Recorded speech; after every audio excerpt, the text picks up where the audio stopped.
वक्त शाम के 5:15 हुए थे।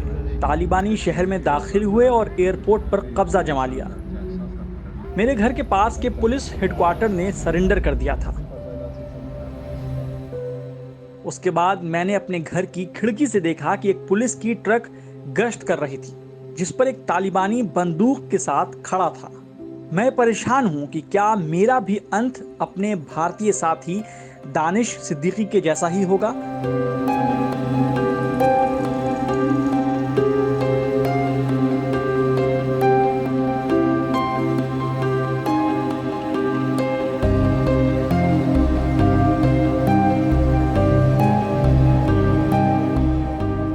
मैं फरवरी 2021 में अफगानिस्तान शिफ्ट हो गया और मार्च से एक निजी अस्पताल में काम कर रहा हूं। अप्रैल 2021 के बाद से जब अमेरिकी राष्ट्रपति जो बाइडेन ने अफगानिस्तान से अमेरिकी सैनिकों की वापसी की घोषणा की, उसके बाद देश में कयामत जैसे हालात हो गए। हालांकि किसी ने नहीं सोचा था कि वो दिन इतनी जल्दी आ जाएगा। तब से स्थिति में तेजी से बदलाव आया है। अगस्त की शुरुआत तक स्थानीय लोग परेशान हो गए थे और स्थिति से निकलने की कोशिश कर रहे थे।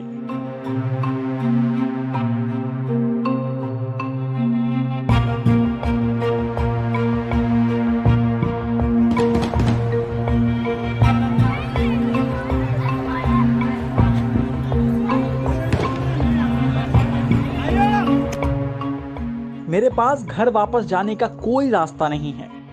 मैं अभी इसी महीने के पहले हफ्ते से ही किसी भी तरह से यहां से निकलने की कोशिश कर रहा था और 11 अगस्त को आखिरकार सफल हुआ। अधिकतर शहर तालिबान के कब्जे में थे और मैं जिस शहर में था वहां पर फ्लाइट का मिलना आसान नहीं था। जब भारतीय दूतावास ने उस दिन हमको फ्लाइट पकड़ने की सूचना दी तो हमें कुछ समय के लिए राहत मिली, लेकिन भयावह स्थिति खत्म नहीं हुई। एयरपोर्ट मेरे घर से करीब 26 किलोमीटर दूर था। कोई भी टैक्सी ड्राइवर ऐसा नहीं था जिस पर विश्वास किया जा सके। सौभाग्य से मेरे बॉस ने एक कार का बंदोबस्त किया, लेकिन मेरे एयरपोर्ट पहुंचने तक फ्लाइट उड़ान भर चुकी थी।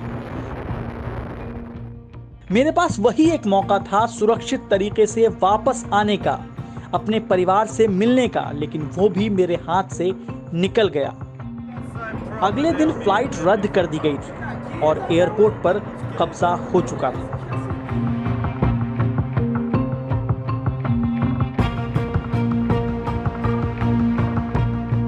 हर पल मैं ये महसूस करता हूं कि हिंदुस्तान वापस आ सकूं और सुरक्षित महसूस कर सकूं। एक ही रास्ता है कि मैं किसी भी तरह से काबुल पहुंचूं। इसके लिए मैंने बुर्के में निकलने का सोचा, लेकिन पकड़े जाने के डर से मैंने ये भी नहीं किया। जब से काबुल पर तालिबान ने कब्जा किया है, तब से मेरे पास भारतीय दूतावास से संपर्क करने का कोई रास्ता नहीं बचा है। पिछले 3 दिनों से मैं उन सभी नंबरों पर फोन लगाने की कोशिश कर रहा हूं जो खबरों में बताए जा रहे हैं। व्हाट्सएप पर व्यक्तिगत सोर्सों की मदद से हल निकालने की कोशिश किया। मेरा परिवार मेरे लौटने की व्यवस्था करने की कोशिश कर रहा है और विदेश मंत्रालय के लगातार संपर्क में है। वास्तव में ऐसा लग रहा है कि मैंने कोई लड़ाई हारी है। हालांकि मैंने उम्मीद नहीं छोड़ी है। मेरा परिवार बहुत परेशान है क्योंकि मैं अपने माता पिता का इकलौता बेटा हूं। मैं भारतीय अधिकारियों से अनुरोध करना चाहता हूं कि वे काबुल के अलावा अफगानिस्तान के छोटे इलाकों जलालाबाद, हेरात व मज़ार शरीफ में रहने वाले अपने नागरिकों की तलाश करें, क्योंकि भारतीय नागरिक बचाव का इंतजार कर रहे हैं। We are truthful, unafraid and independent because of you. Now you can help our reporting from the ground. Go to thequint.com, click Become a Member tab, choose a plan and pay. Because the truth is worth it.